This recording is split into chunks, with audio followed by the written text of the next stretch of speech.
Sir, നമ്മുടെ സംസ്ഥാന സർക്കാർ ശബരിമലയിൽ നടത്തുന്ന ആഗോള അയ്യപ്പ ഭക്ത സംഗമം മുഖ്യാതിഥിയായി സ്റ്റാലിൻ എത്തില്ല.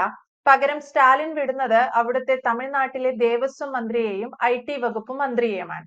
IT വകുപ്പ് മന്ത്രി പളനിവേൽ ത്യാഗരാജൻ, അതുപോലെ ദേവസ്വം മന്ത്രി ശേഖർ ബാബു. ഇവരെ രണ്ടുപേരെയും ഈ സംഗമത്തിന് വേണ്ടി വിടാനാണ് സ്റ്റാലിൻ ഉദ്ദേശിച്ചിരിക്കുന്നത്. സ്റ്റാലിൻ വരില്ല. ശേഖർ ബാബുവിന്റെ ഒരു വിശ്വാസം, ആചാരപരമായ പശ്ചാത്തലങ്ങൾ അതവിടെ നിൽക്കട്ടെ. ത്യാഗരാജന്റേതും പളനിവേൽ ത്യാഗരാജന്റേതും അവിടെ നിൽക്കട്ടെ. പക്ഷേ ഇത്തരത്തിൽ സ്റ്റാലിന് പകരം ആരെങ്കിലും വന്നാൽ മതി എന്നൊക്കെയുള്ള ഒരു തീരുമാനത്തിലേക്ക് നമ്മുടെ സംസ്ഥാന സർക്കാർ എത്തിച്ചേർന്നിരിക്കുന്നു. ഒപ്പം തിരഞ്ഞു പിടിച്ച് സ്റ്റാലിൻ രണ്ടുപേരെ ഇതാ അയക്കുകയാണ്. ഇത്രയ്ക്ക് തമിഴ്നാട് മന്ത്രിമാരിൽ നിന്ന് ആരെങ്കിലും ഒക്കെ വന്ന് ശബരിമലയിൽ ഒരു ആഗോള അയ്യപ്പ ഭക്ത സംഗമം നടത്തേണ്ടുന്ന എന്ത് സാഹചര്യമാണ് നിലവിൽ ശബരിമലയിൽ ഉള്ളത്? അത് ആദ്യത്തെ ചോദ്യം. രണ്ടാമത്തെ എന്റെ ചോദ്യമാണ്, ഞാൻ നേരത്തെ സൂചിപ്പിച്ചതുപോലെ പോട്ടെന്ന് വയ്ക്കാം എന്ന് പറഞ്ഞ ആ രണ്ടുപേർ, അല്ലെങ്കിൽ ആ രണ്ട് വ്യക്തികളുടെ പശ്ചാത്തലം. കേരളത്തിൽ നമ്മുടെ വിശ്വാസ സമൂഹത്തെ എന്ന പേരിൽ അഡ്രസ് ചെയ്യാൻ എത്തുന്ന തമിഴ്നാട്ടിൽ നിന്നുള്ള ഈ രണ്ട് മന്ത്രിമാർ ആരാണ്? എന്താണ് വരവിന് പിന്നിലെ ഉദ്ദേശം? ഇത് നമ്മൾ പറഞ്ഞില്ലേ, എല്ലാം കൂടെ രണ്ട് ചോദ്യങ്ങൾ ഒന്നിച്ചുത്തരം പറയാമെന്ന് എനിക്ക് തോന്നുന്നു. കാരണം എന്ന് പറഞ്ഞു കഴിഞ്ഞാല് ഇതൊരു വലിയ സംഭവമായിട്ട് മാറാൻ പോവാണെന്ന് എനിക്ക് തോന്നുന്നത് കേരള രാഷ്ട്രീയത്തില്. ഇതിനിടയ്ക്കായിട്ട് സൈഡിലായിട്ട് ഓരോരോ പീഡനങ്ങളും മറ്റു കേസുകളും ഒക്കെ വേറെ വരുന്നുണ്ട്. പക്ഷെ അതിന്റെ ഇടയിലും നന്നായിട്ട് ഓടിക്കൊണ്ടിരിക്കുന്ന ഒരു ചിത്രമായിട്ട് ഒരു ആക്ഷൻ ത്രില്ലർ മൂവി പോലെയൊക്കെയാണ് ഇതും വരുന്നതെന്നാണ് എനിക്ക് തോന്നുന്നത്. നമ്മുടെ സിനിമാക്കാരൊക്കെ പറയത്തില്ലേ, പിന്നെ 100 കോടി ക്ലബിൽ കയറി 200 കോടി ക്ലബിൽ കയറി എന്നൊക്കെ പറയുന്നത് പോലെ ഇപ്പൊ അത് കാണുന്നില്ല. IT ഇൻകം ടാക്സ് റെയ്ഡൊക്കെ നടന്ന പിന്നെ അങ്ങനെ ക്ലബിൽ കയറ്റങ്ങളൊന്നും ഇപ്പൊ കാണുന്നില്ല. അത് വേണ്ടാന്ന് സംഘടനകളൊക്കെ തീരുമാനിച്ചെന്നാണ് പറയുന്നത്. എന്ന് പറഞ്ഞതുപോലെ ഇത് എന്തായാലും 1 മാസം തകർത്തോടുമെന്നാണ് തോന്നുന്നത്. ഈ ശബരിമലയിലെ ആഗോള അയ്യപ്പ സംഗമം ഇത് എന്തായാലും 1 മാസം കൂടെ ഓടും. ഇപ്പൊ തന്നെ ഏതാണ്ട് ഒരു 10 ദിവസം പിന്നിട്ട് കഴിഞ്ഞിരിക്കുകയാണ് സംഭവം. ഇതിന്റെ പ്രഖ്യാപനം വന്ന അന്ന് മുതൽ തുടങ്ങിയ വിവാദങ്ങളാണ്. അതങ്ങനെയായിരിക്കുമല്ലോ. ശബരിമലയുമായിട്ട് ബന്ധപ്പെട്ട് വരുന്ന ഏത് വിഷയങ്ങൾക്കും അങ്ങനെയാണ്. ശബരിമലയ്ക്ക് ഒരു മാസ്റ്റർ പ്ലാൻ ഉണ്ടാക്കിയിട്ടുണ്ട്. അത് നമ്മുടെ കാലം തൊട്ടല്ല, നമുക്ക് കേൾക്കുന്ന കാലം തൊട്ട്, നമ്മളൊക്കെ ശബരിമല വാർത്തകൾ കേൾക്കുന്ന കാലം തൊട്ടേ കേട്ടു തുടങ്ങിയ ഒരു കാര്യമാണ്. ആലപ്പുഴ ബൈപ്പാസ് വരുന്നു എന്നൊക്കെ പറഞ്ഞതുപോലെ കേട്ടു തുടങ്ങിയ ഒരു കാര്യമാണ്. അത് ഇതുവരെ ആയിട്ടില്ല. അതിന്റെ അടിയന്തരമായിട്ട് ചില കാര്യങ്ങൾ, അത്തരം തീരുമാനങ്ങൾ എടുക്കണം. അതിനു വേണ്ടിയിട്ടാണ് ഈ സംഗമം സംഘടിപ്പിക്കുന്നത്. ലോകത്തിന്റെ പല ഭാഗങ്ങളിൽ നിന്നായിട്ട് 3000-ഓളം അയ്യപ്പ ഭക്തരെയും മറ്റ് വിശ്വാസികളെയും പിന്നെ വ്യവസായികളെയും വ്യവസായ പ്രമുഖരെയും ഒക്കെ പങ്കെടുപ്പിക്കുന്നു എന്നൊക്കെ പറഞ്ഞായിരുന്നു പ്രഖ്യാപനങ്ങൾ വന്നിരുന്നത്.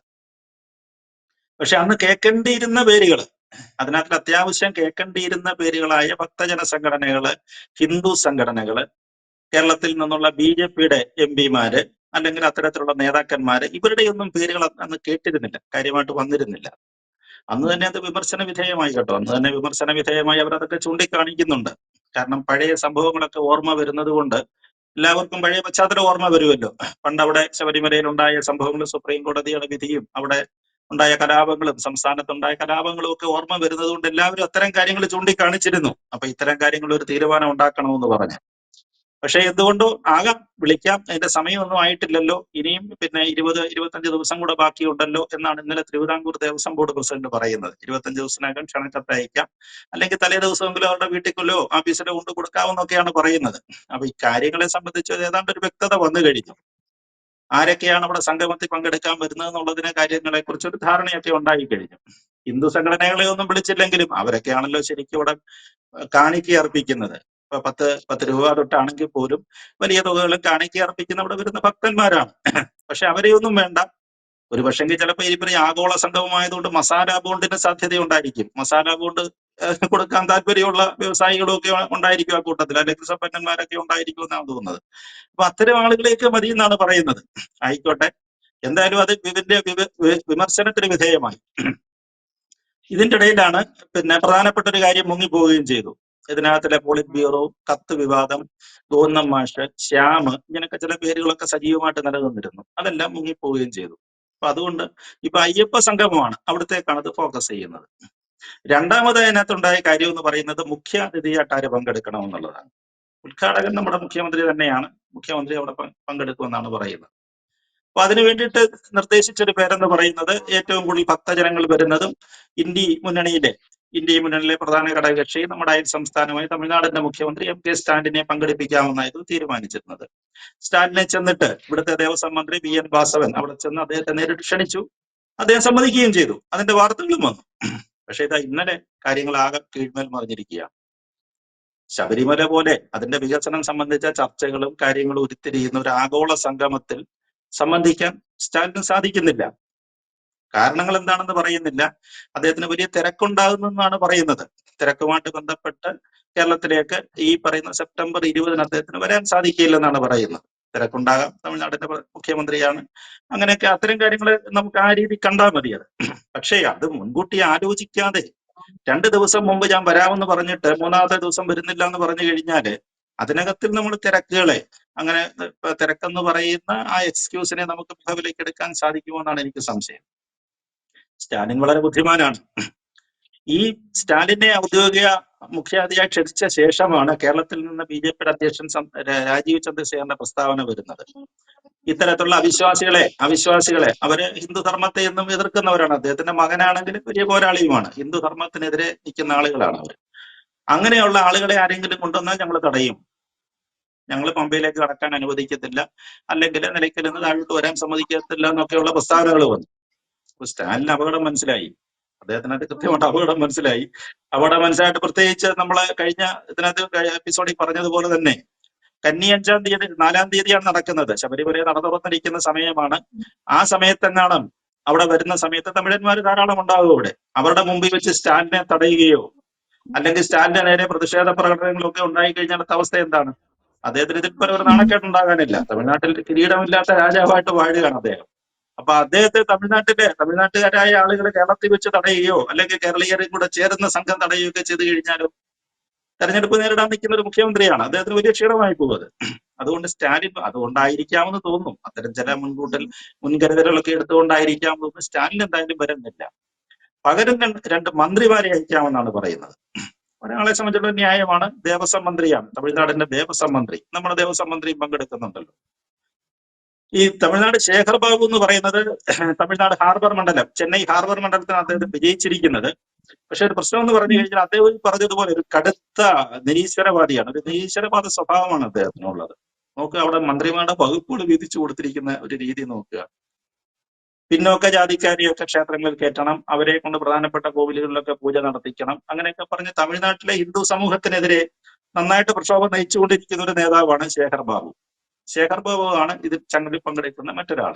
പക്ഷെ എനിക്ക് തോന്നുന്നത് അങ്ങനെയൊക്കെ വന്നാൽ തന്നെ അദ്ദേഹം നിലവിളക്ക് കൊടുത്തുവോ കൈകൂപ്പി നിൽക്കുകയോ ഒക്കെ ചെയ്യുമായിരിക്കും എന്ന് തോന്നുന്നു തമിഴ്നാട് ദേവസ്വം മന്ത്രി. അവിടെയും നമ്മുടെ ദേവസ്വം മന്ത്രിക്ക് കുഴപ്പം വരും. നമ്മുടെ ദേവസ്വം മന്ത്രി അങ്ങനെ കൈകൂപ്പി തൊഴുന്നാട്ടം നമ്മൾ കണ്ടില്ല. നിലവിളക്ക് കൊടുത്തു വെച്ച് തമിഴ്നാട് മന്ത്രി കൈകൂപ്പിയാല് നമ്മുടെ ദേവസ്വം മന്ത്രി കൈകെട്ടി നിൽക്കുക അടുത്തൊരു അവസ്ഥയെന്ന് ആലോചിച്ച് നോക്കി.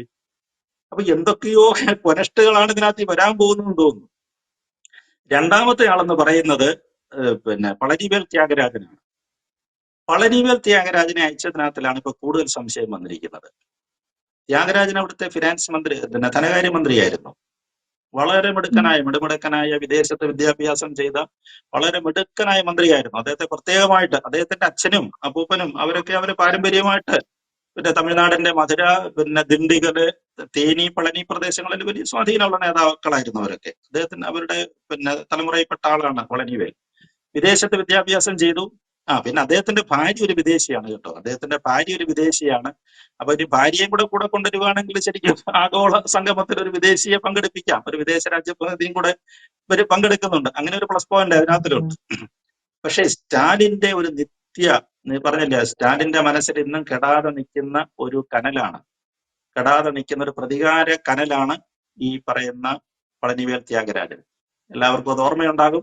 പളനിവേൽ ത്യാഗരാജൻ ധനകാര്യമന്ത്രിയായിരുന്ന സമയത്താണ് ഒരു ശബ്ദ സന്ദേശം ലീക്കായി എന്ന് പറഞ്ഞു കഴിഞ്ഞാൽ വലിയ ഗൗരവപ്പെട്ട സന്ദേശമായിരുന്നു. ധനകാര്യമന്ത്രി ആരോടോ പറയുന്നതായിട്ടാണ്. അദ്ദേഹം പറയുന്നത് ഈ DMK നേതാക്കന്മാര്, പ്രത്യേകിച്ച് സ്റ്റാലിനും അദ്ദേഹത്തിന്റെ മകൻ ഉദയനിധി സ്റ്റാലിനും ഇവരുടെ ബന്ധുക്കളും എല്ലാം വലിയ അഴിമതിക്കാരാണ്. ഇവർ കോടിക്കണക്കിന് രൂപ സംസ്ഥാനത്തിന്റെ വരുമാനം കൊള്ളയടിക്കുകയാണ്. കൊള്ളയടിച്ചിട്ട് ഇവര് നാട്ടിലും വിദേശത്തുമായിട്ട് കോടിക്കണക്കിന് രൂപയുടെ നിക്ഷേപം ഉണ്ടാക്കുകയാണ്. കൊള്ളയ്ക്ക് വേണ്ടിയിട്ടാണ് ഇവർ ഭരണത്തിൽ വരുന്നത്, അധികാരത്തിൽ വരുന്നത്. പാവങ്ങൾക്കൊക്കെ കുറേശ്ശൊക്കെ വീതിച്ചു കൊടുക്കും ഇതിന്റെ ഒരു ഭാഗം. ഇത്തരത്തിലുള്ള ഒരു വീഡിയോയാണെന്ന് പ്രചരിച്ചത്, ശബ്ദ സന്ദേശമാണ് പ്രചരിച്ചത്. ഇത് പുറത്തുവിട്ടത് അന്ന് BJP അധ്യക്ഷനായിരുന്ന ശ്രീ അണ്ണാമലൈ IPS ആയിരുന്നു. അണ്ണാമലയാണ് ഈ ശബ്ദ സന്ദേശം പുറത്തുവിട്ടത്. വലിയ ചർച്ചയായി.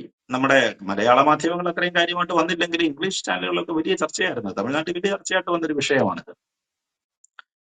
അന്ന് തന്നെ ഫിനാൻസ് 2 ദിവസത്തേക്ക് തന്നെ പളനിവേൽ ത്യാഗരാജനെ മാറ്റിക്കളയണം എന്നുള്ള തീരുമാനമെടുത്തു. പക്ഷെ ഞാൻ നേരത്തെ സൂചിപ്പിച്ചതുപോലെ തന്നെ അദ്ദേഹത്തിന്റെ സ്വാധീനം, ആ കുടുംബത്തിന്റെ, അവരുടെ ഒരു രാഷ്ട്രീയ പശ്ചാത്തലം വെച്ചിട്ട് അത് ഈ പറയുന്ന തമിഴ്നാട് ദിണ്ടിഗൽ പ്രദേശങ്ങളിലെ മധുര സെൻട്രലിൽ നിന്നാണ് MLA ആയിരിക്കുന്നത് കേട്ടോ. പളനിവേൽ ത്യാഗരാജൻ ജയിച്ചിരിക്കുന്നത് മധുര സെൻട്രലിൽ നിന്ന് തന്നെയാണ്. അപ്പൊ അങ്ങനെയുള്ള അവരുടെ സ്വാധീനം കണക്കിലെടുത്തിട്ട് ഒന്നും ചെയ്യാൻ പറ്റിയില്ല. ആകെ കൂടെ ചെയ്യാൻ പറ്റിയത് അദ്ദേഹത്തെ ഫിനാൻസിൽ നിന്ന് മാറ്റിയിട്ട് ഇപ്പൊ വീണ്ടും ഇവിടെ കൊണ്ടുവന്നിരിക്കുകയാണ്, നമ്മുടെ IT വകുപ്പിന്റെ മന്ത്രിയായിട്ട് കൊണ്ടുവന്നിരിക്കുകയാണ്. അതാണ് സാഹചര്യം.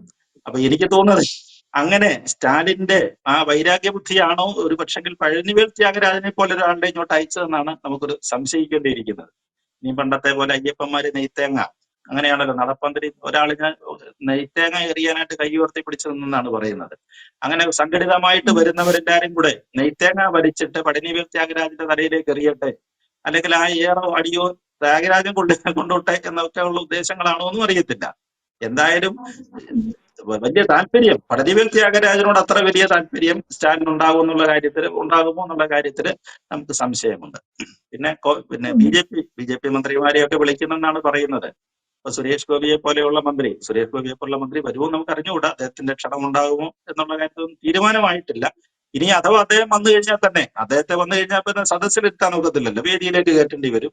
സുരേഷ് ഗോപിയുടെ പ്രകടനം, അദ്ദേഹം ഒരു ആക്ഷൻ ഹീറോ ആയതുകൊണ്ട് അദ്ദേഹത്തിന്റെ പ്രകടനം എങ്ങനെയാണെന്ന് പറയാനൊക്കത്തില്ല. അപ്പൊ അതുകൊണ്ട് ആകെപ്പാടെ നമ്മൾ പറഞ്ഞില്ലേ, ഇതൊരു വലിയൊരു സംഭവ പരമ്പരപരമായിട്ട് തന്നെ മാറാൻ പോവുകയാണ്. സെപ്റ്റംബർ 20 വരെ നല്ല മാർക്കറ്റുള്ള ഒരു കാര്യമായിട്ട് ഇത് മാറും. ഇപ്പൊ മുഖ്യമന്ത്രിയുടെ കാര്യത്തിലും അങ്ങനെയൊക്കെ ചില സൂചനകൾ വരുന്നുണ്ട്. മുഖ്യമന്ത്രി പറഞ്ഞില്ല, അദ്ദേഹം കഴിയുന്നത് അവിടെ തന്നെ പങ്കെടുക്കും, അദ്ദേഹം പമ്പയിലെത്തി ചടങ്ങിൽ ഉദ്ഘാടനം ചെയ്യുമെന്നാണ് കേൾക്കുന്നത്. ഇനി അതല്ല, എന്തെങ്കിലും പ്രത്യേക സാഹചര്യങ്ങൾ ഉണ്ടായാൽ പണ്ട് വിഴിഞ്ഞത്ത് സംഭവിച്ചതുപോലെ അദ്ദേഹം ഓൺലൈനിലോ വല്ലോ വന്നിട്ട് സംസാരിക്കാനാണ്, ഉദ്ഘാടന ചടങ്ങ് നടത്താനുള്ള സാധ്യതയുണ്ട്. ഈ വിളക്ക് കൊളുത്തലും പ്രാർത്ഥനയും ശരണം വിളിയൊക്കെ ഉള്ള അന്തരീക്ഷമായതുകൊണ്ട് അവിടെ മറ്റൊരു തരത്തിലുള്ള കാര്യങ്ങളൊന്നും ഉണ്ടാകാൻ പാടില്ലാത്തത് കൊണ്ടും ഒരു പക്ഷേ മുഖ്യമന്ത്രി ബുദ്ധിപരമായിട്ട് അത്തരം ചില തീരുമാനങ്ങൾ എടുക്കുമെന്നാണ് ചില സൂചനകൾ വരുന്നത്. ഓൺലൈനായിട്ട് പങ്കെടുക്കുക. പിന്നെ ഇവരെ ആരെങ്കിലും ഒക്കെ സംസാരിക്കുന്ന സമയത്ത് കൊണ്ട് ജോർജ് കുര്യനോട് വിഴിഞ്ഞെത്തിയത് പോലെ ബാക്കിയുള്ളവരുടെ കസേരയിൽ നിന്ന് എഴുന്നേറ്റ് പോയാലും മതിയല്ലോ. അങ്ങനെ വിരോധം ഉള്ള ആളുകൾ ബാക്കിയുള്ളവർ കസേരയിൽ നിന്ന് എഴുന്നേറ്റ് പോയി അപമാനിച്ചാലും മതിയല്ലോ ബാക്കി പ്രസംഗിക്കുന്ന ആളുകളോട്. എന്തായാലും കൊള്ളാം. ഈ പറഞ്ഞതുപോലെ ആ ഒരു കാർമേഘം ഉരുണ്ടുകൂടുകയാണ്.